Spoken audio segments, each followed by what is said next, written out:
Olá pessoal, bem-vindos a mais uma aula de reatores químicos, parte do nosso curso de Engenharia Química aqui na Unicamp. Hoje nós vamos explorar novamente, nós vamos voltar ao projeto e operação daquele reator de oxidação parcial do metanol e vamos fazer a parte 2, que é implementar a cinética de Langmuir. Então nós vamos partir da cinética de Langmuir e vamos implementar essa cinética de Langmuir no Aspen Plus e vamos analisar os casos de operação isotérmica, adiabática, autotérmica e adiabático com intercooler agora no Aspen. Então nós vamos fazer um paralelo no finalzinho da nossa aula com o que nós fizemos na planilha, com resolução através do método de Euler e com a resolução através do Aspen. Tá? Então nós vamos tirar algumas conclusões aí a respeito de como a gente faz essa modelagem no Aspen. Então usar um modelo cinético diferente do Power Law que nós costumeiramente usamos. Vamos usar um mecanismo de cinética de Langmuir e depois a gente vai então comparar os resultados que o Aspen nos dá com os resultados que nós já tivemos na nossa planilha, ok? Então vamos lá. A cinética catalítica no Aspen, bom, como eu já disse para vocês, nós já sabemos usar o Aspen para modelar reações do tipo Power Law. Então KCa elevado a N, KCaCb, nós conseguimos modelar muito bem com uma cinética do tipo Power Law. Porém, reações catalíticas que envolvem um mecanismo catalítico do tipo Langmuir, então são as cinéticas de Langmuir, Richelwood, Hogan e Watson, são bastante especiais e demandam muito cuidado na hora de entrar os dados no Aspen. Então, por quê? O Aspen ele tem parâmetros pré-programados e ele vai entender e pedir constantes cinéticas e constantes de adsorção de uma maneira bastante particular, tá bom? Então, nós vamos ter que nos adequar ao Aspen, adequar os dados que nós temos, os parâmetros que nós temos, na forma que nós temos que adequar ao que o Aspen nos pede para poder alimentar a nossa simulação. Como exemplo, então, nós vamos trabalhar a modelagem da reação de oxidação parcial do metanol, utilizando como pacote termodinâmico o Uniquark RK, então Uniquark com Redlich-Kwong, que nós estamos trabalhando em alta pressão, e nós vamos então comparar esses resultados com o que nós já tivemos na nossa planilha. O primeiro passo é a gente se certificar que a nossa taxa de reação ela segue a cinética de Langmuir, Richelwood, Hogan e Watson. Então a taxa de reação que segue esse modelo de Langmuir, ela é reduzida a isso que vocês estão vendo aí na tela. É um termo cinético, né? Então a taxa de reação composta por um termo cinético, um termo de força motriz ou deslocamento de equilíbrio, um termo de adsorção e um fator N. Tá? Esse fator N está ligado aos sítios que são ocupados pelas espécies que são absorvidas no meu sistema. Tá? Então, se eu ocupo 2 sítios, esse número N equivale a 2. Se eu ocupo um único sítio, esse número N se equivale a 1. Ok? A taxa da reação de oxidação do metanol, como nós já vimos na parte 1 dessa aula, ela é essa que vocês estão observando aí. Tá? Então, eu tenho várias constantes aqui, então uma constante da taxa de formação do formaldeído, constante de adsorção do metanol, constante de adsorção do oxigênio, pressão parcial do metanol e do oxigênio, que são os nossos reagentes. A ordem da pressão parcial do oxigênio é meio, da pressão parcial do metanol é 1, e aqui embaixo eu tenho os termos de adsorção. Então eu tenho um termo de adsorção referente apenas ao metanol, referente à água que é formada no meu sistema, referente ao oxigênio. E depois termos mistos aqui de adsorção do metanol e do oxigênio e da água e do oxigênio, ok? Então é importante a gente destacar que o termo cinético ele é ou um agrupamento de taxas, de constantes de taxa, ou então uma única taxa, que é o que nós temos aqui. Nesse caso dessa equação, dessa taxa de reação, o parâmetro Kf é o único parâmetro cinético. Eu vou mostrar para vocês a unidade desse Kf, que é exatamente a unidade da taxa da reação. Os parâmetros Km e Ko, eles vão se referir a constantes de adsorção. E vocês veem que eles se repetem aqui embaixo. Então, Km e Ko estão aqui no denominador da equação de Langmuir, então eles são termos de adsorção. Ok?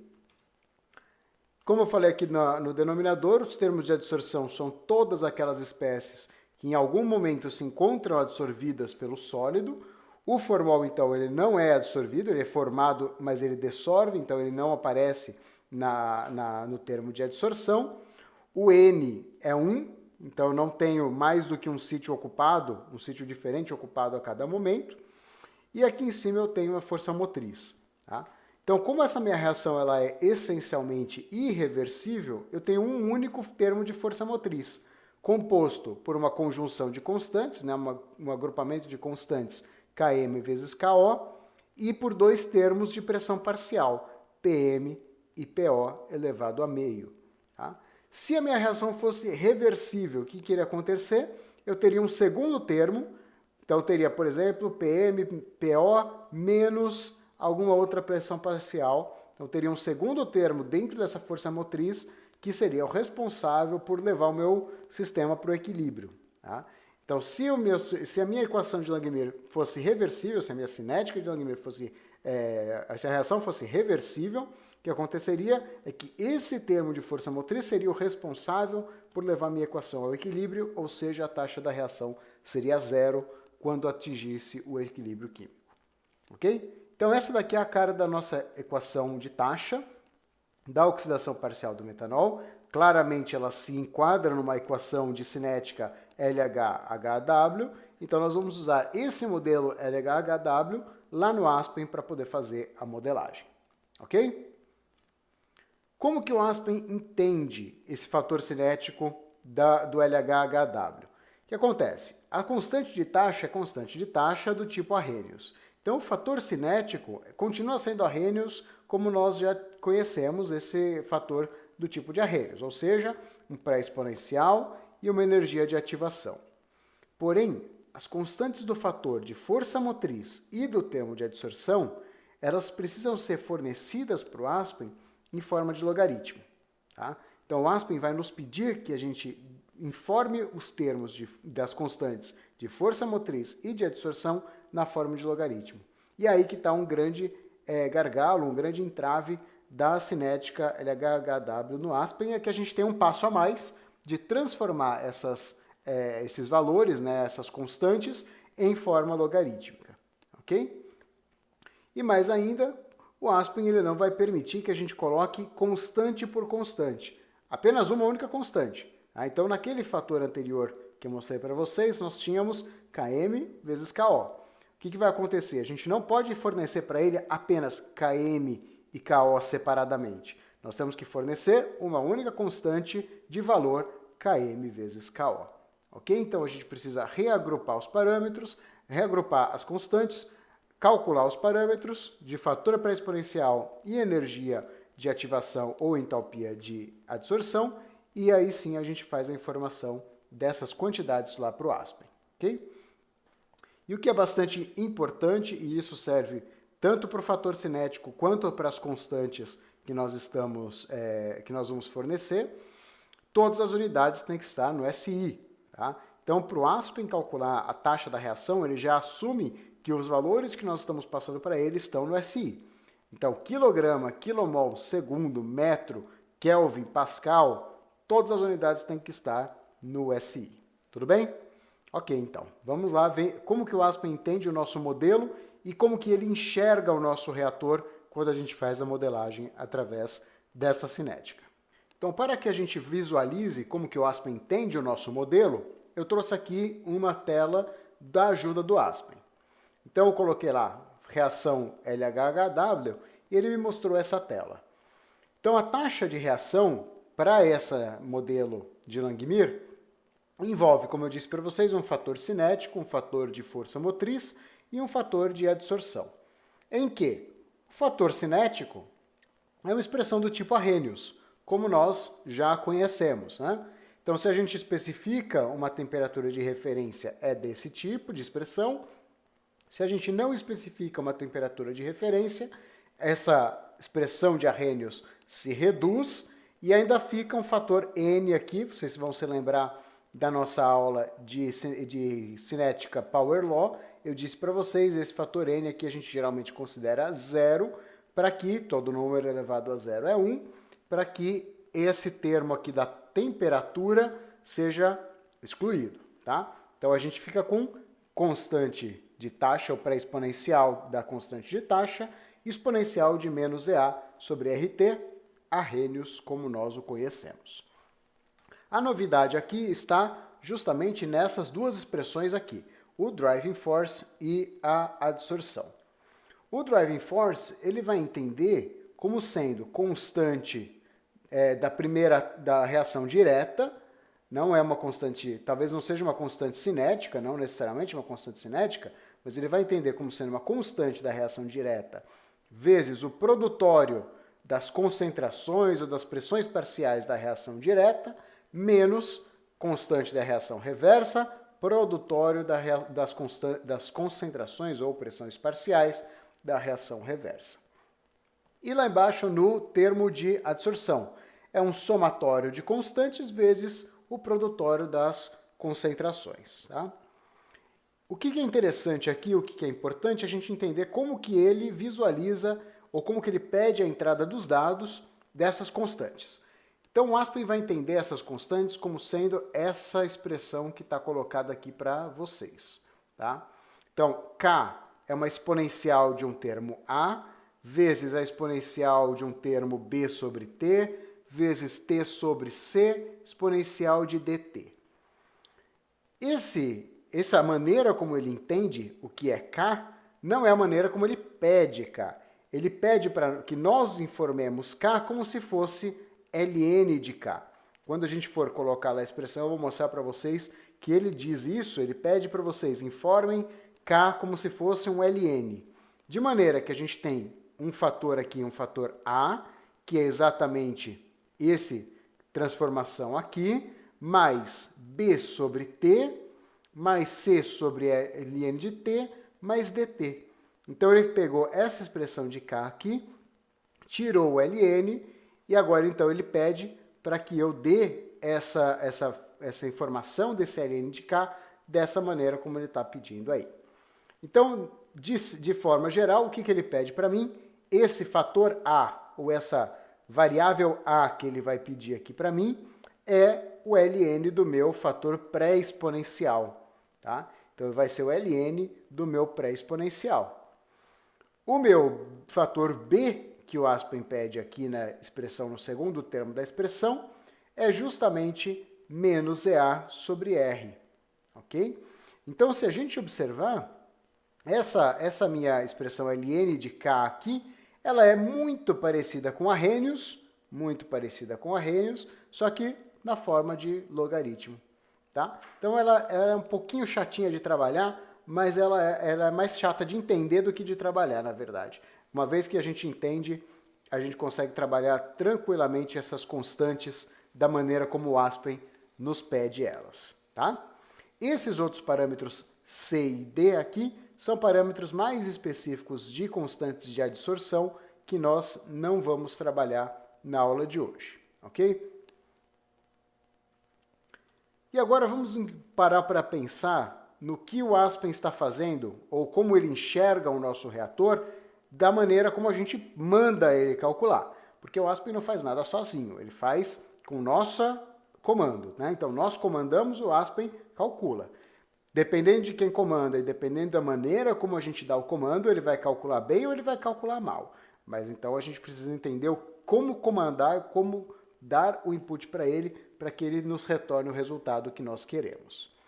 Então aqui nós temos como exemplo uma cinética de uma reação elementar do tipo Power Law KCA. É preciso conhecer em que unidade está a minha taxa de reação.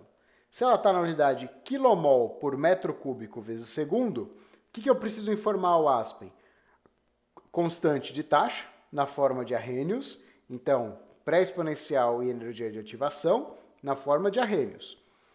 O meu rate basis, lá no bloco de configuração da taxa da reação, tem que estar em volume. Tá? Por quê? Porque a minha taxa de reação está por metro cúbico de reator. Portanto, o meu rate basis, volume. E a minha concentração, né, qual que é a base do fator de força motriz ou do fator de concentração? Molaridade. Por quê? Porque a minha taxa de reação é quilomol por metro cúbico, então essa concentração tem que estar em quilomol por metro cúbico, né? Que é quilomol por metro cúbico vezes segundo, então a concentração tem que estar, então, quilomol por metro cúbico, ok? Uma análise bastante simples dessa reação de primeira ordem já me indica que a constante de taxa é segundo a menos 1. Né? Então, a unidade da constante de taxa segundo a menos 1. E, obviamente, quem tem a unidade de segundo a menos 1, o fator pré-exponencial dessa constante de taxa. Quando a gente informa esse conjunto aqui para o Aspen, ele vai enxergar o reator trabalhando como, por exemplo, uma fase líquida. Aqui eu coloquei um CSTR para exemplificar. Ou então uma fase gasosa, exemplificados aqui por um PFR. O que é importante? Ele vai trabalhar com um reator homogêneo. Todo o volume está disponível para a reação. Ou seja, eu estou dizendo aqui que está por metro cúbico de reator, ele vai entender que o meu reator não tem sólido. Tá? Então, ou ele está na fase gasosa ou ele está na fase líquida, os reagentes e os produtos, então o Aspen vai entender dessa maneira. Todo o volume que você informa, porque o Aspen não calcula volume, você é que informa. Todo o volume que você informar para o Aspen, ele vai considerar como estando disponível para a reação química acontecer. Ok? A mesma coisa acontece se eu tiver uma reação na fase gasosa, que também segue a cinética de Power Law. Então aqui, ao invés de um KCA, eu tenho um KPA, pressão parcial do meu reagente limitante. Nesse caso aqui, a unidade da taxa continua estando em quilomol por metro cúbico vezes segundo. Tá? O que vai mudar? O meu rate basis também é volume. A minha concentração basis agora é que muda. Ela está na forma de pressão parcial. Tá? Então, uma análise simplificada aqui dessa taxa de reação já me indica que a minha constante de taxa ela não é mais segundo a menos 1, apesar da minha taxa de reação ser de primeira ordem. Tá? Como a minha pressão parcial é que está contabilizada aqui na taxa de reação, a minha constante de taxa deve ser quilomol por metro cúbico vezes segundo vezes Pascal, vezes a unidade da pressão parcial, que é Pascal, porque nós estamos trabalhando no SI. Tá? O reator ele vai continuar enxergando como um reator homogêneo, ou seja, não tem catalisador, não tem sólido aqui dentro, só tem fase gasosa. E o Aspen vai ver o reator como sendo um reator com todo o volume disponível para a reação química acontecer. Isso muda quando a gente coloca sólido na jogada. Então agora eu tenho novamente uma reação Power Law, simplesinha, só que agora eu não tenho R, eu tenho um R'. O que me mostra esse R'? Que a taxa da reação agora é por quilo de catalisador. É por unidade de massa do meu catalisador. Assim sendo, o meu rate basis não é mais volume de reator, mas sim massa de catalisador. Ou seja, a taxa da reação vai ser acelerada ou vai ser aumentada a cada quantidade de quilo de catalisador que eu aumento no meu sistema. Constante de taxa tem agora uma forma um pouquinho diferente. A concentração continua sendo de forma quilomol por metro cúbico. E é importante que a gente informe para o Aspen, ele vai pedir isso lá no bloco de reação, qual é a massa específica do nosso catalisador. Tá? Então, se o nosso catalisador ele vai ter uma massa específica dele, a gente precisa agora informar essa massa específica dele. E se o nosso reator for do tipo PFR, é importante informar a fração de vazios ou porosidade do leito. Tá? Então, isso o Aspen vai nos pedir também, para que ele feche o sistema, para que ele feche o bloco, ele vai pedir que a gente informe qual é o bed voidage, ou seja, a porosidade do leito ou fração de vazios desse leito. Ok? Como que você quer que o seu reator seja e como que o Aspen vai entender esse seu reator? Se for um reator fase líquida, CSTR tanque agitado, ele vai entender que o seu catalisador está disperso ali no meio. Se for uma fase gasosa, ele vai entender que o seu catalisador está fixo ali no meio. Tá? Então ele vai projetar aqui, na verdade, um packed bed, um reator de leito fixo. O Aspen vai entender que o seu reator agora ele é heterogêneo.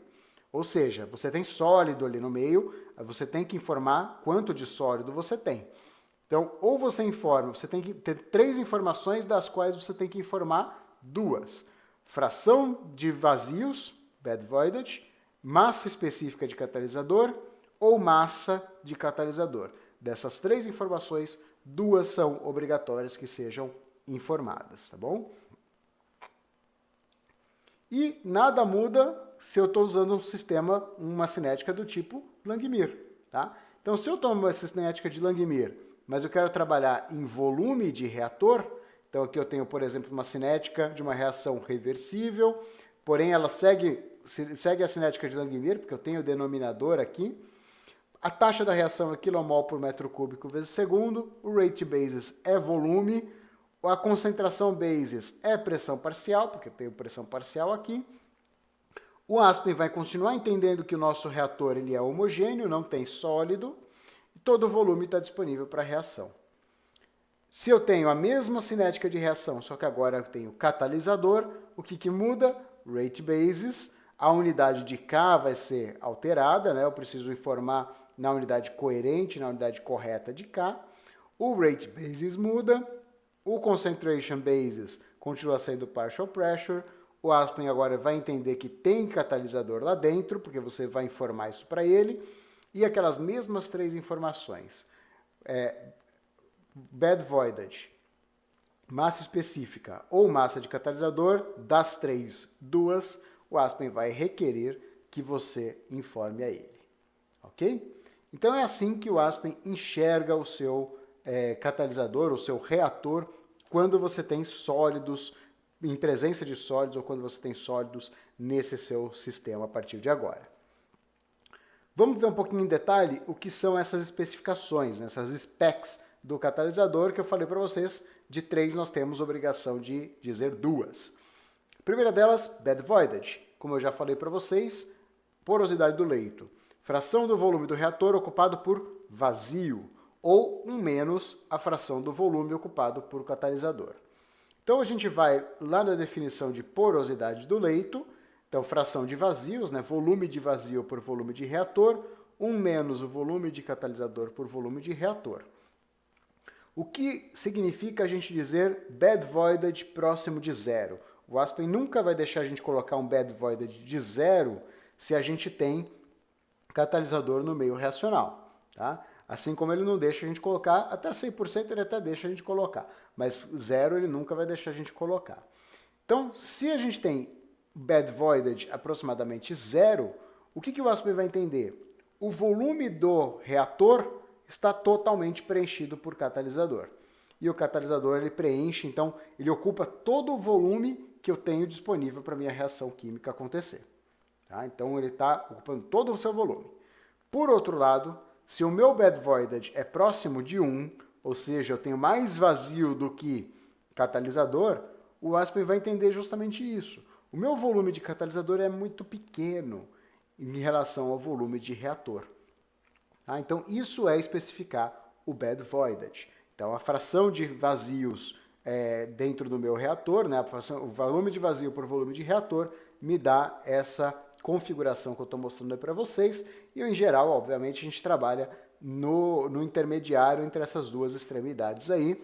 Então, em torno de 40%, 60%, vai depender muito do seu leito, ok? A massa específica e o catalyst loading. Como eu disse para vocês, de 3 nós temos que informar 2. Uma já foi, faltam 2. Massa específica do catalisador. A gente precisa informar para ele qual é a massa específica desse nosso sólido. Massa específica da definição, massa do sólido por volume da partícula, ok? Volume de catalisador, então, massa de catalisador pela massa específica, e unindo essas duas definições com a porosidade do leito, eu tenho aqui a minha correlação entre massa de catalisador e volume de reator. Tá? Isso vale para um catalisador não poroso. Tá? Então, a massa específica de catalisador aqui, nesse caso, é para um catalisador não poroso. Se o catalisador for poroso, A massa específica, aquela massa específica de catalisador aqui, ela se torna uma massa específica aparente, ou seja, massa específica real, 1 menos a porosidade da própria partícula sólida, tá bom? Então, essas são as informações que nós temos que dar como input para o Aspen para que ele comece e feche os seus blocos e comece a calcular. E quais são as implicações desse nosso projeto, da gente trabalhar com reação homogênea, com reação heterogênea e que tipo de projeto a gente vai ter? Vamos ver. Quem manda é a taxa da reação, como vocês viram. Se eu tenho mol por metro cúbico vezes segundo, eu estou projetando um reator PFR em que eu não tenho sólidos ali dentro. Então, a minha base de cálculo da taxa é reactive vol, tá? Volume de reator. Não é preciso fazer nenhuma consideração a respeito do catalisador, você não precisa colocar nada disso, e se colocar ele não vai levar em consideração. O Aspen ele vai calcular o reator considerando que todo o volume está disponível para a reação. É como se fosse um sistema homogêneo, tá bom? Então, a gente vai ter o projeto de um PFR, um Plug Flow Reactor. Por outro lado, se a gente diz, tem o catalisador no meu sistema, a reação ela é, por si só, heterogênea, né? Catalítica heterogênea, a base de cálculo agora não é mais volume do reator, mas sim massa de catalisador. De 3 variáveis eu tenho que formar 2, bad voidage, massa específica ou massa de catalisador, catalyst loading, e o Aspen ele vai calcular o reator considerando que o volume disponível para a reação é menor que o volume total do equipamento. Tá? Então ele tem uma porosidade do leito, ele vai calcular isso, ele vai entender que aquela sua partícula está ocupando volume, ela está ocupando espaço dentro do seu reator. Então, com isso, ele vai calcular esse reator, calcular a taxa da reação, considerando que o volume disponível é menor. Tá? Mas, claro, quanto mais catalisador a gente coloca, menor é o volume disponível para a reação? Sim, porém, mais acelerada ou mais rápida é a taxa da reação. Né? Então, como eu disse para vocês, a taxa da reação ela é expressa em função da massa de catalisador, em relação diretamente proporcional, e quanto mais catalisador, maior o reator, maior a perda de carga. Tem que tomar bastante cuidado com isso também. O que é interessante é a diferença dos dois reatores. Se a gente está trabalhando em reator homogêneo, né, então o nosso reator ele é essencialmente homogêneo, é um PFR. Se a reação é heterogênea, então a gente tem material sólido ali no meio, o nosso reator é um PBR ou um Packed Bed Reactor. Isso para o caso de reatores tubulares. Tudo bem, pessoal? Excelente. Vamos então agora retomar a cinética da nossa reação. A oxidação parcial do metanol, conforme essa cinética que eu mostrei para vocês na aula, na parte 1 dessa nossa análise, é exatamente essa que nós vamos considerar agora para o nosso Aspen. Tá? Então, é exatamente a mesma cinética, com as mesmas unidades, com as mesmas constantes aparentes de taxa. Tá? Então, aqui eu tenho um conjunto de constantes aparentes, Km, Ko, Ka, Kf, que seguem a forma de arrênios. Tá? Então, apesar de não serem constantes cinéticas, puramente cinéticas, elas seguem a forma de arrênios, ou seja, elas têm um fator pré-exponencial, uma exponencial de uma energia sobre RT. Tá bom? São constantes aparentes porque incluem efeito de transferência de massa, além dos efeitos cinéticos, e essas constantes ali no denominador da expressão ainda são constantes de adsorção. Ok? Muito bem. Então, vamos observar essas constantes Km, Ko, Ka e Kf. Verifique o seguinte, qual é a taxa da reação? Qual é a unidade de taxa da reação? Quilomol por quilograma de catalisador vezes segundo. Qual é a única constante que tem unidade de taxa? Kf. Então, essa daqui é a nossa constante puramente cinética. Tá? Então, essa daqui é a nossa constante puramente cinética. Ela é que dá a unidade para a taxa da reação. As outras constantes, elas estão ali para adimensionalizar as pressões parciais. Então, elas não são constantes cinéticas, ok? Então, aqui nós temos Km, Ko e Ka. Observem que Km tem unidade de Pascal elevado a menos 1 e KO, Pascal elevado a menos meio. Se nós observarmos as pressões parciais aqui em cima, PM tem unidade de pressão a primeira, PO de pressão a meio, ou seja, km vezes PM adimensional, KO vezes PO adimensional também, tá bom? E assim continua, assim aqui embaixo também acontece isso, tá? As constantes Km, Ka e Ko, elas têm unidades coerentes para que adimensionalizem essa expressão do denominador e assim a gente segue o modelo cinético de Langmuir, tá bom? Então, essas constantes aparentes que eu estou fornecendo para vocês aqui estão lá no artigo do Deschmuck, vocês podem ir lá conferir. Nós temos pré-exponencial e energia de ativação para todas essas constantes. Apesar de não serem constantes puramente cinéticas, elas seguem uma lei de Arrhenius. E as unidades já estão colocadas para vocês aí no SI para facilitar a nossa vida, tá bom? E agora nós vamos colocar primeiro nós vamos agrupar essas constantes da maneira como o Aspen nos pede e depois a gente vai colocar essas constantes lá no Aspen. Então eu vou mostrar para vocês o quadro seguinte, em que eu já agrupei essas constantes aqui. Então aqui eu fiz uma tabela de agrupamento de constantes para a equação da taxa ser colocada no Aspen. Tá? Então para deixar já tudo na forma do que o Aspen nos pede. Como Kf é uma constante cinética, é o fator cinético, puramente fator cinético, o que o Aspen vai me pedir? O que Arrhenius me dá. Então, pré-exponencial, que é esse fatorzinho A que está colocado aqui, eu estou mostrando para vocês, e energia de ativação, que eu estou colocando aqui, mostrando para vocês. Tá bom? A unidade já está coerente, porque eu já fiz a conversão, tudo certinho como deveria ser. As constantes Km, Ko e Ka, que fazem parte aqui do denominador, eu estou mostrando aqui, ó, Km, Ka e Ko, o Aspen vai me pedir naquela forma logarítmica. Então eu preciso fazer o ln do pré-exponencial e eu preciso calcular menos EA sobre R, de forma que eu tenha uma unidade de temperatura, Kelvin aqui, unidade de temperatura absoluta. Então eu preciso pegar esse kJ por mol, dividir por uma constante dos gases ideais na unidade correta, na unidade coerente, para que eu saia e eu tenha no final aí uma unidade de temperatura, unidade Kelvin, ok? Então eu já fiz isso aqui para vocês, ln desse daqui e desse daqui, já fiz aqui o ln para vocês e já peguei a energia de ativação e dividi pela constante dos gases ideais para simplificar a nossa vida. Porém, como a gente tem aqui Km vezes Ko, Km vezes Ko e Ka vezes Ko, o Aspen vai nos dar espaço para colocar apenas uma constante nesses termos. Por isso, eu preciso fazer aqui embaixo um agrupamento dessas constantes aparentes.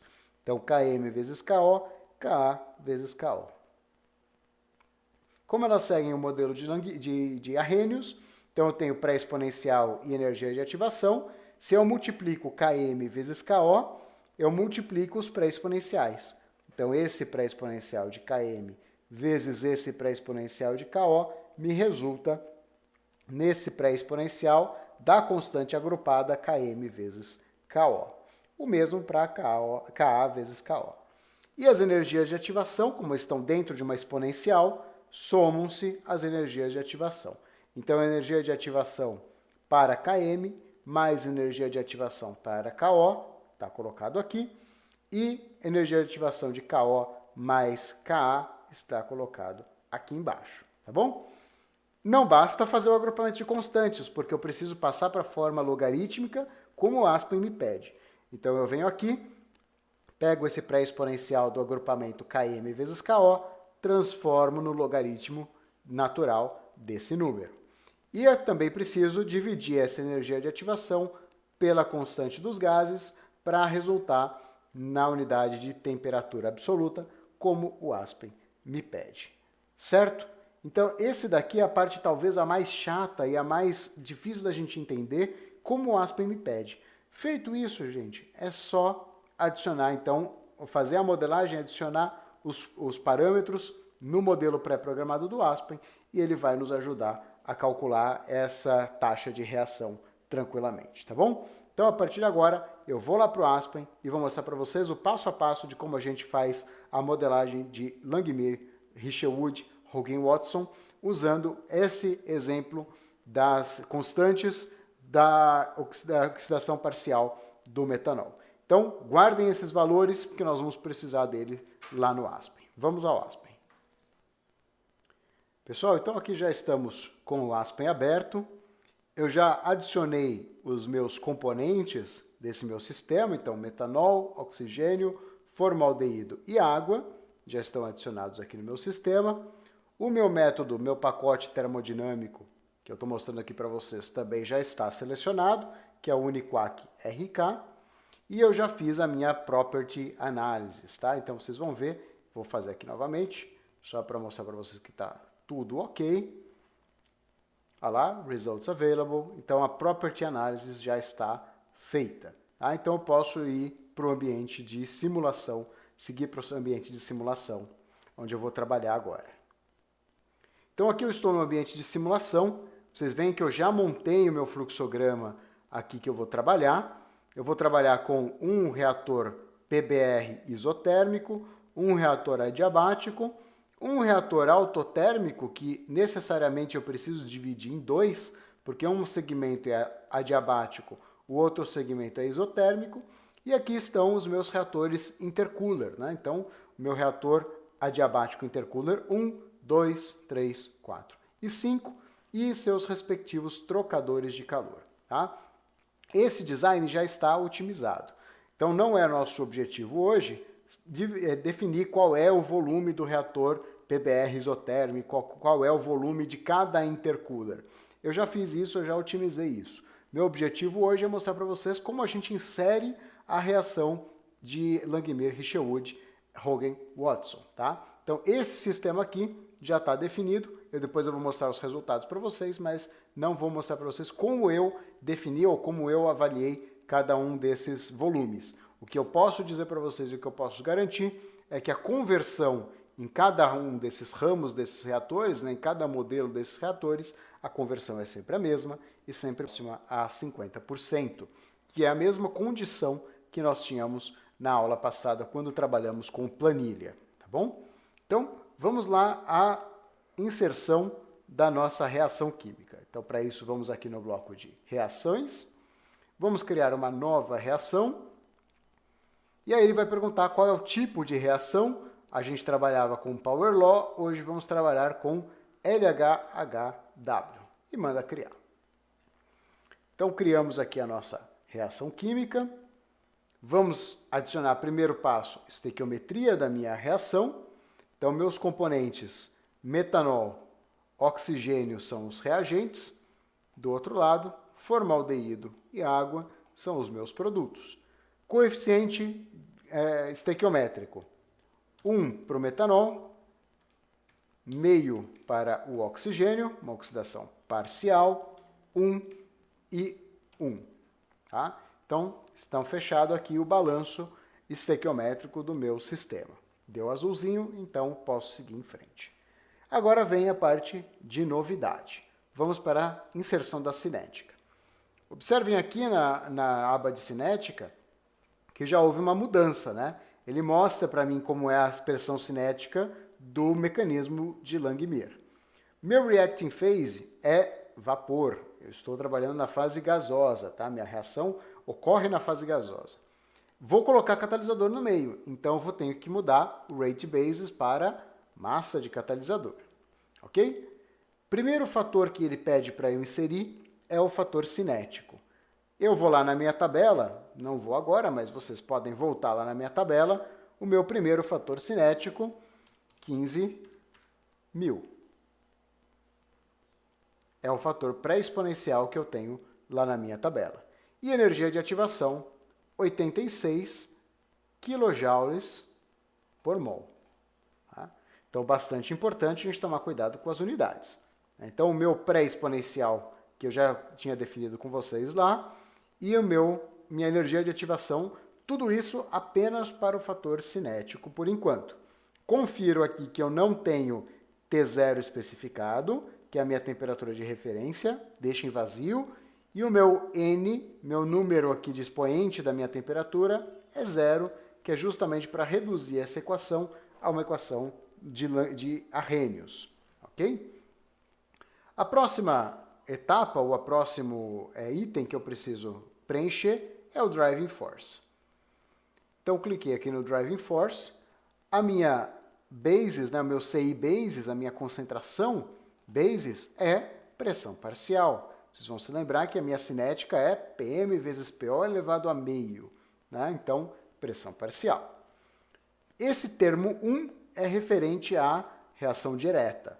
Portanto, concentração dos expoentes para os reagentes, vocês vejam aqui, que são os reagentes da reação direta. Metanol, expoente 1, ou seja, primeira ordem com relação a metanol, ordem meio com relação a oxigênio. Expoente 0 para formol, expoente 0 para água, ou seja, eu não tenho influência da pressão parcial de formol e da pressão parcial de água nesse meu termo 1. O que é coerente porque eu tinha PM e PO elevado a meio, ok? Agora aqui é aquilo que eu mostrei para vocês, os coeficientes para o driving force, para a constante de driving force. Olha, eu não vou colocar nada ainda, vou só encostar aqui. Vocês estão vendo? Olha, mande que você coloque esses coeficientes na forma ln da constante 1 é igual a A mais B sobre T mais C sobre ln de T mais dt. Tá? Se vocês tiverem dúvida, see help.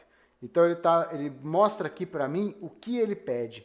Então esse valor de A é o próprio ln da composição das constantes Km e Ko, que vocês podem voltar lá e observar, e eu tenho aqui o valor menos 36,703.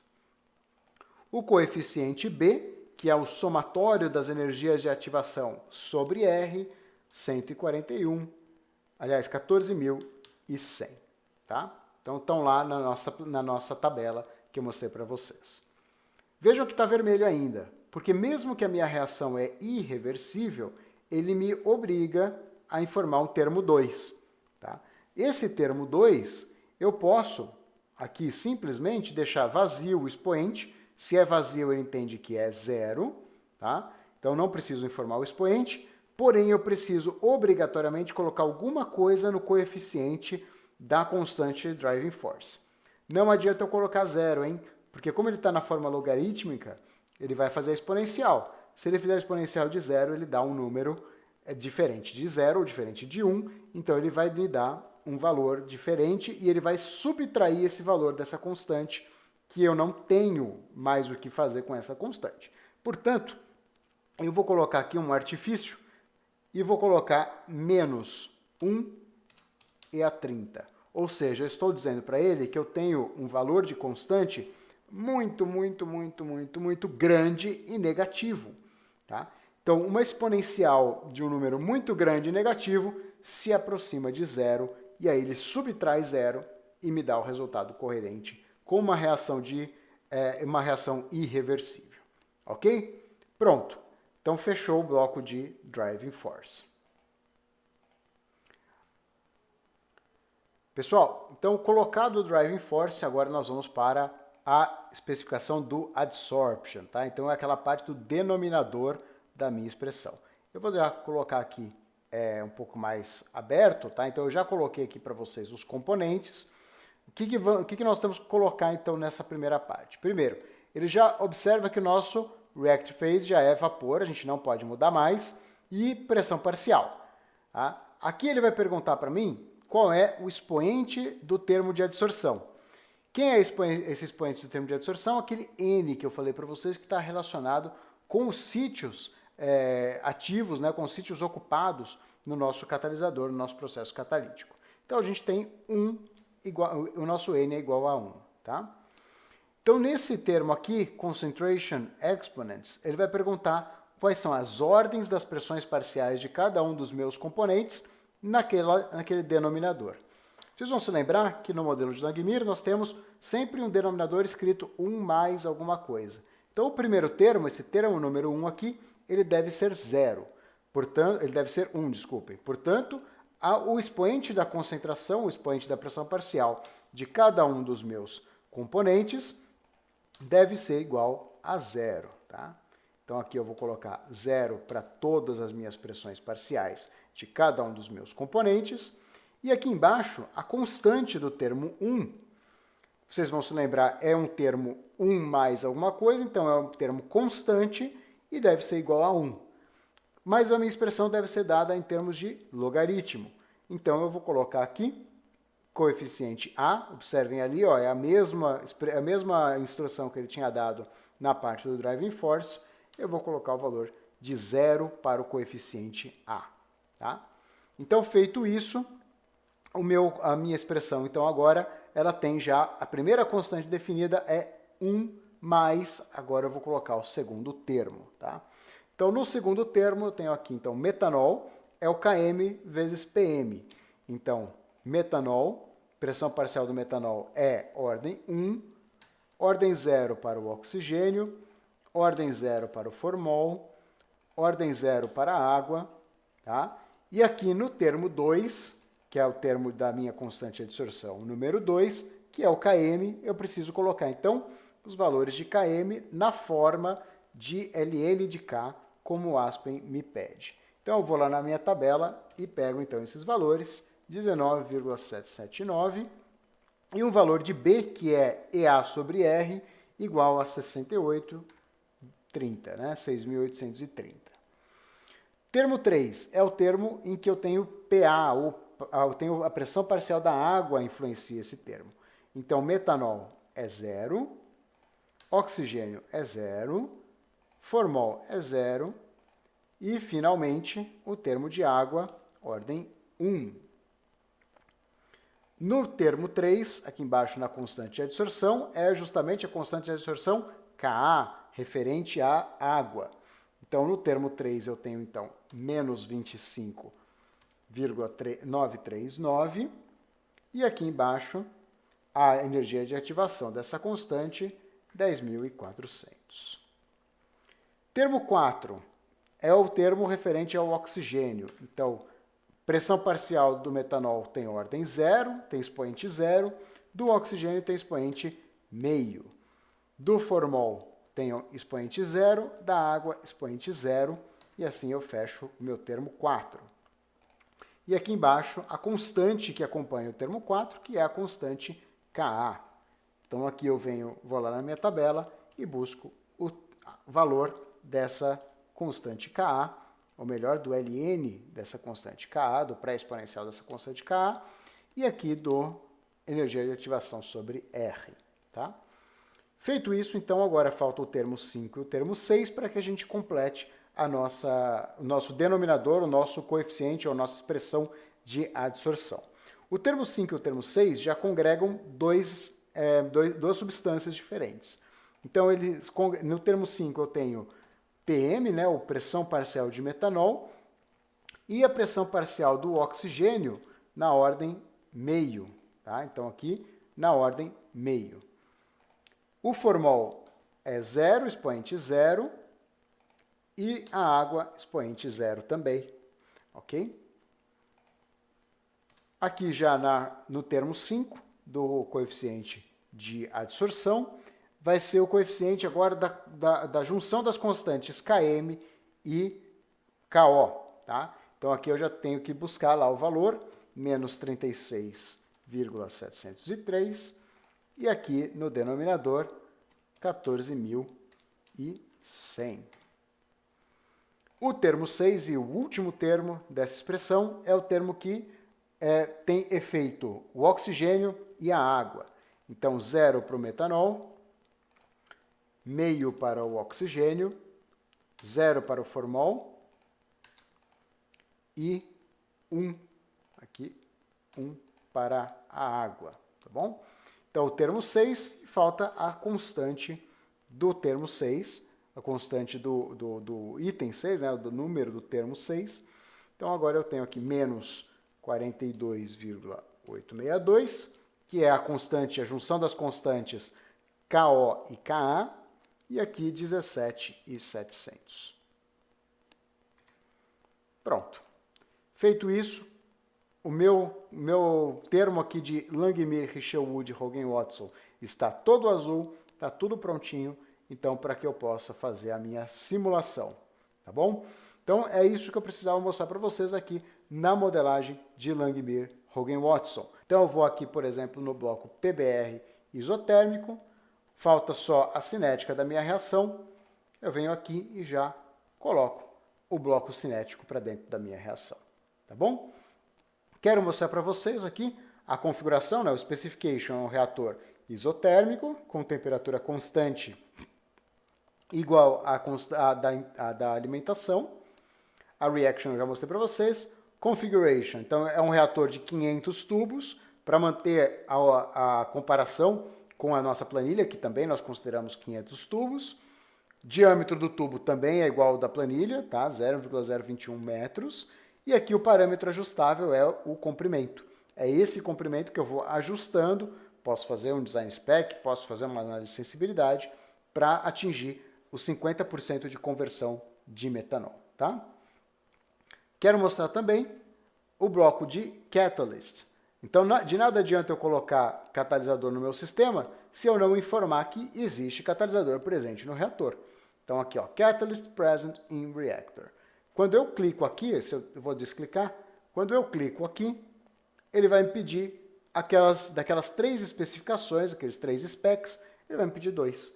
Então, deixa eu mostrar aqui no drop-down, bed voided, catalyst loading ou particle density. Então, dessas 3 propriedades eu preciso especificar, obrigatoriamente 2. Tá? Observem aqui, quando eu coloco o bed voided, ele tem que ser entre 0,01 e 1. Ou seja, ele não admite bed voided igual a 0, como eu falei para vocês lá na parte da apresentação. Tá bom? Então, o que eu fiz aqui? Eu coloquei a densidade da partícula, 9.400, que é a densidade desse catalisador comercial para a oxidação parcial do metanol. E para que a gente mantenha uma comparação com o que nós fizemos lá na nossa planilha vocês vão se lembrar que todo o meu reator ele estava vazio, né? É como se eu não tivesse sólido naquele meu reator. Então, para manter a homogeneidade, para a gente poder comparar os resultados, aqui eu coloquei o mínimo possível de bed voided. Ou seja, a minha bed voided é praticamente 0, é o mais próximo de 0 que ele permite que eu coloque. Então, todo o meu volume de reator está disponível para reação sem ter catalisador, ou tendo muito pouquinho catalisador ali dentro. Tá bom? Então, é isso que diz esse bed voided tão baixo aí. Tá bom? Aqui eu também tenho o meu bloco de pressão, né? Se eu quiser calcular a perda de carga, eu venho aqui, use fractional correlation, tá? Então eu vou deixar essa para vocês fazerem depois. Posso especificar, por exemplo, a equação de Ergun. Nós já fizemos isso lá na nossa primeira aula, né? Então, mas por enquanto, para observar e para comparar os resultados com a planilha, em que a gente não considerou perda de carga, eu vou deixar como perda de carga igual a 0, tá bom? Então, sem perda de carga. Então, o que está faltando aqui é ir bloco a bloco e simplesmente, todos os outros blocos já estão configurados, é simplesmente adicionar a cinética da minha reação que eu acabei de modelar a cada um desses blocos. Eu vou fazer isso rapidamente aqui com vocês, para que a gente já possa rodar o Aspen e obter os resultados desejados, os resultados interessantes, aí para que a gente possa conferir e para que a gente possa comparar com o que nós obtivemos na nossa planilha, né? Então aqui eu tenho 5 reatores intercoolers. Eu vou mostrar para vocês que esse resultado é diferente do resultado que nós tivemos lá na planilha, né? Na planilha nós tivemos mais reatores intercoolers. Nós tivemos pelo menos mais um leito intercooler, né? E nesse caso aqui eu consegui convergir, consegui chegar na produção de 50% com um reator a menos, tá? Então eu vou mostrar isso para vocês na interpretação dos resultados. Então estamos prontos para rodar. Required input complete. Eu só vou rodar para mostrar para vocês que está tudo funcionando. Então aqui vocês veem Results Available, e agora eu posso ir aqui no meu Result Summary, Streams, e aqui eu tenho então todas as minhas correntes que fazem parte do meu processo, de todos os meus reatores, saída e entrada de todos os reatores, todos os trecadores, composição, vazão, pressão, temperatura. E agora eu extraio esses dados, levo para o Excel ou levo para uma planilha de cálculo e vou comparar com o que nós fizemos na planilha de cálculo usando o método de Euler. Tá bom, pessoal? Então agora eu vou voltar lá para a apresentação para mostrar para vocês a comparação entre o método de Euler que nós fizemos, lembram-se, bastante rudimentar, né? E um simulador mais alto nível, mais avançado, que é o caso do Aspen. Então vamos de volta à nossa apresentação. Bom, antes da gente proceder à comparação, eu quero aqui fazer um adendo sobre como que o Aspen entende o nosso sistema e como que é importante que a gente coloque os parâmetros corretos e algumas coisas que a gente acha que o Aspen faz, mas ele não faz. Isso aqui é um destaque do Help, também do RPlug, tá? do modelo de reator catalítico no PFR, como que ele entende o nosso sistema. Então, o bloco do Aspen, está destacado ali, ele, mesmo que você informe as características da partícula que são necessárias para a queda de pressão, tá? Então a gente precisa informar qual é a esfericidade, qual é o diâmetro de partícula para cálculo de queda de pressão, ele não calcula resistência à transferência de massa. Tá? Então isso é muito importante que a gente esteja ciente. O Aspen não calcula resistência à transferência de massa. O que acontece? A gente precisa contabilizar isso já na cinética da reação. Então nós precisamos calcular o fator de efetividade, embutir na cinética da reação, ou seja, multiplicar ali pela cinética da reação, e aí sim a gente alimenta o Aspen. Caso contrário, nós não vamos estar vendo qual é esse efeito que está acontecendo no sistema. Um exemplo nós vamos ver na parte 3, em que a gente vai finalizar esse exemplo calculando um fator de efetividade, ou fator de efetividade, para a mesma reação que nós estamos trabalhando, só que aí nós vamos trabalhar algumas simplificações lá na parte 3, mas eu vou mostrar para vocês como que a gente calcula o fator de efetividade e o quanto isso pode ser grave e impactar no desenvolvimento, no design e no projeto e operação do nosso reator, tá bom? Por enquanto, nós vamos fazer uma comparação do Aspen com a planilha. Tá? Então nós vamos comparar os resultados do Aspen isotérmico, adiabático, autotérmico e intercooler com a planilha que nós desenvolvemos na aula passada. Tá? As observações é que nós não estamos lidando com queda de pressão, o nosso bed voidage é baixíssimo, né? Então, ou seja, nosso reator está vazio, né? Por todos os efeitos, não tem o catalisador aí para interferir no volume dele, porém a minha taxa é catalítica, então eu preciso conhecer a quantidade de material que eu tenho ali, que é para poder trabalhar com o meu sistema, tá bom? Bom, o fluxograma que nós montamos lá no Aspen está colocado aqui para vocês também. As condições de alimentação são exatamente as mesmas que nós fizemos para o cálculo na planilha. As condições de operação do Aspen, nós estamos considerando um pacote termodinâmico de Uniquark RK. A conversão de metanol em cada um desses ramos é objetivo de ser 50%, para comparar com a que nós tínhamos lá na planilha. Diâmetro de um único tubo é o mesmo da planilha, número de tubos é o mesmo da planilha, e uma condição gargalo ali é que acima de 400 graus Celsius o catalisador vai desativar. Tá? Então a gente não pode ultrapassar essa temperatura de 400 graus Celsius. Essas são os gargalos, ou melhor, as condições parecidas com aquelas que a gente tinha na nossa planilha de cálculo. Tá bom? Então vamos para os resultados. Primeiro resultado, o isotérmico. Perfil de conversão. Observe então aqui, a linha cheia é a planilha, os pontinhos aqui são os resultados do Aspen. Tá? Observem que a gente tem uma excelente concordância entre resultados do Aspen e resultados da nossa planilha de cálculo. Lembrando que a nossa planilha de cálculo é bastante limitada, bastante rudimentar. Nós fizemos, afinal de contas, um método de Runge-Kutta, né? Bastante simples, mas o resultado do perfil de conversão foi muito legal, foi muito bom. Tá? Então eles seguem a mesma tendência, tem um erro ali muito pequeno. O do Aspen, vocês podem ver que ele atinge os 50% de conversão a um comprimento menor do que a planilha. Tá? Isso por conta do método de integração que o Aspen vai usar, do método interno que o Aspen vai usar, que tem uma ordem muito superior a um métodozinho de Euler, né? Perfil de fluxo de calor igualmente bastante concordante, tá? E o perfil diferencial de fluxo de calor também concorda bastante. Aqui eu tenho uma pequena, um desvio um pouco maior do que entre Aspen e planilha, mas ao final do reator eles voltam a se encontrar e voltam a concordar, tá bom? O que é importante no reator isotérmico e na análise do nosso reator isotérmico? A mesma análise que nós fizemos na aula passada, na aula anterior, com relação à parte 1, em que a gente fez a programação na planilha. Vejam o perfil diferencial de fluxo de calor. Eu preciso remover muito calor no começo. Muito calor no começo, pouco calor no final.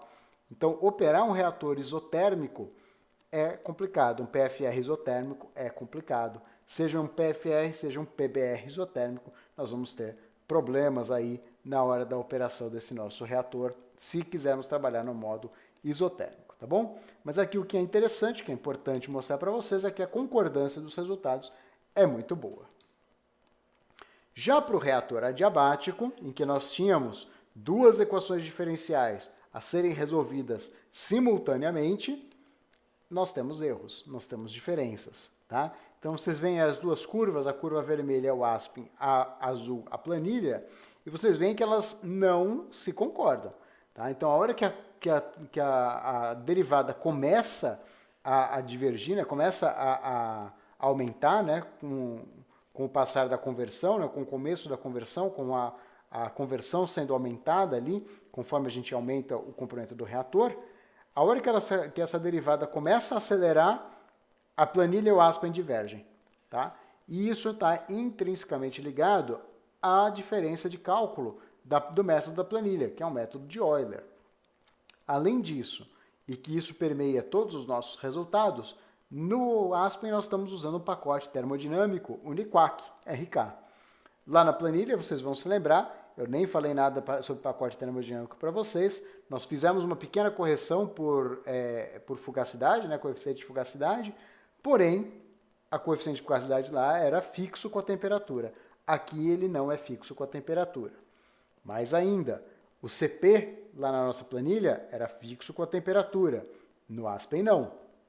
No Aspen o CP varia com a temperatura de acordo com métodos de cálculo internos dele, tá? Então tudo isso congregado me leva a um perfil de conversão diferente entre Aspen e planilha. Para uma primeira estimativa, a planilha serve bem, mas a gente não pode tomar ela como uma verdade absoluta, tá bom? Então aqui o Aspen ele vai precisar de maior comprimento de reator para atingir essa conversão que nós desejamos, tá? Aqui, então ele atinge 50% de conversão, aproximadamente aí 0,05 metros de reator. E o perfil de temperatura atingido, tanto planilha quanto Aspen, eles estão na mesma ordem de grandeza, em torno aí de 1.200, 1.300 Kelvin, tá? Então, o problema de operar esse reator puramente no modo adiabático é que a gente ultrapassa em muito a temperatura máxima de operação do nosso catalisador. Vamos perder o catalisador, com certeza, se operarmos no modo adiabático. Dois outros modos que nós vimos lá na nossa planilha foi o modo autotérmico e o intercooler. Vamos analisar o autotérmico primeiro. Vejam que a concordância é bastante razoável entre planilha e Aspen, tá? Então, nesse caso aí, como a gente tem uma parte adiabática, uma parte isotérmica, e a parte isotérmica concorda muito bem entre planilha e Aspen, o resultado acaba sendo bastante próximo, bastante concordante entre planilha e Aspen também, tanto no perfil de conversão quanto no perfil de temperatura. Observem ali que as duas curvas elas praticamente se sobrepõem. Então, esse resultado do autotérmico na planilha estaria muito bem calculado, muito bem modelado, ok? Os erros da análise do adiabático ainda persistem, né? Então a gente ainda tem o problema da derivada mudar muito rapidamente. Então vejam que na planilha essa mudança da derivada ela é mais abrupta, enquanto que no Aspen a variação da derivada aqui ela é bem menos, bem mais suave, né? Então ela é mais suave até chegar no patamar que nós precisamos, ok? Finalmente, o adiabático com intercooler, que é um dos reatores mais interessantes para esses tipos de processo em que a gente tem fase gasosa, uma reação extremamente com alta exotermia, né, bastante exotérmica. É muito interessante trabalhar com um adiabático com intercooling. Tá? Então aqui a concordância entre os dois sistemas foi bastante razoável, porém há diferenças, tá? Há diferenças tanto no comprimento de cada uma das seções do reator, quanto no número de reatores. Observem ali no primeiro gráfico que na planilha eu precisei de 6 reatores para processar ou para atingir os 50% de conversão de metanol. No Aspen, eu já consegui atingir essas 50% de conversão com 5 reatores. Porém, no Aspen, o tamanho dos reatores foi sempre maior do que o tamanho dos reatores calculados através da planilha, tá bom? E isso, novamente, se dá por conta das diferenças entre considerar a fase gasosa ideal, considerar a fase gasosa com CP constante, tudo isso que nós já vimos, tá bom? Além disso, o adiabático com intercooler no Aspen, eu preciso de 4 trocadores. Como eu tenho 5 reatores, eu tenho intertrocadores de calor, né, intermediários a eles, eu preciso de apenas 4 trocadores de calor para chegar nos 50% de conversão de metanol. Enquanto que na planilha eu precisava de 5 porque eu tinha 6 reatores, tá bom? E novamente, a carga térmica tem uma pequena diferença entre a carga térmica calculada pela planilha e pelo Aspen. Elas estão na mesma ordem de grandeza, porém elas têm alguma diferença porque o tamanho dos leitos, o tamanho dos reatores foi diferente para os dois métodos de cálculo aí, planilha e Aspen. Comparação final entre planilha e Aspen, agora reunindo os resultados. Isotérmico foi o que deu a maior diferença. Vejam, para um isotérmico na planilha eu precisava de 3,5 metros de reator. Para o Aspen eu já precisava de 2,8 metros, tá? 2,8 metros. Então, nesse caso aí foi o que deu a maior divergência em tamanho de reator, foi o reator isotérmico efetivamente. O reator adiabático, apesar deles darem uma diferença bastante grande, bastante sensível por conta da derivada, como o tamanho do reator é bem pequeno, eles ficaram próximos. O reator autotérmico, como a gente viu, tem uma concordância excepcional, assim como o reator adiabático com intercooling, apesar de suas diferenças, ele tem uma concordância bastante legal entre os resultados da planilha e os resultados obtidos através do Aspen, ok? E para também mostrar uma comparação interessante para vocês, eu calculei a massa de catalisador que seria necessário para processar as reações no Aspen e as reações na planilha, ou a reação no Aspen e a reação na planilha, nos vários modos de operação, tá? Então, eu usei aqui uma definição da porosidade do leito, da massa específica do catalisador e do comprimento ou volume do nosso catalisador para poder fazer esses cálculos. Então, no reator isotérmico, eu gastaria em torno aí de 3 toneladas de catalisador, enquanto que no Aspen eu gastaria 2 toneladas e 300 gramas aí, de 300 quilogramas de catalisador. No adiabático, muito próximo, em torno de 32 a 40 quilos. No autotérmico, em termos de 40 quilos. E no adiabático com intercooler, também na mesma ordem de grandeza, aproximadamente aí entre 360 e 400 quilos de catalisador. A carga térmica, ou na verdade aqui a recuperação de energia. Eu consigo recuperar muito energia no isotérmico e no Aspen eu consigo recuperar mais energia ainda do que na planilha. O adiabático, obviamente, ele não tem recuperação de energia. O autotérmico, em que eu tenho recuperação de energia apenas na seção isotérmica, eu consigo recuperar equivalente aí à quantidade de energia do Aspen na planilha. E no adiabático com intercooling, vejam que interessante, eu consigo recuperar mais energia no Aspen usando menos trocadores de calor. Então aí eu vejo uma vantagem muito grande do simulador comercial. Tá? Então ele consegue, por conta dos métodos de cálculo interno serem mais avançados e por conta das propriedades termodinâmicas que variam com a temperatura, eu consigo trabalhar, eu consigo obter um rendimento, ou melhor, um retorno de calor, né, uma recuperação de energia maior usando menos equipamentos. E aí vem a dúvida, né? Isotérmico a gente já sabe que não dá para operar. Adiabático vai subir muito a temperatura, não vai ser legal também operar. Então, adiabático com intercooling ou autotérmico? Essa é a grande dúvida que a gente tem que decidir.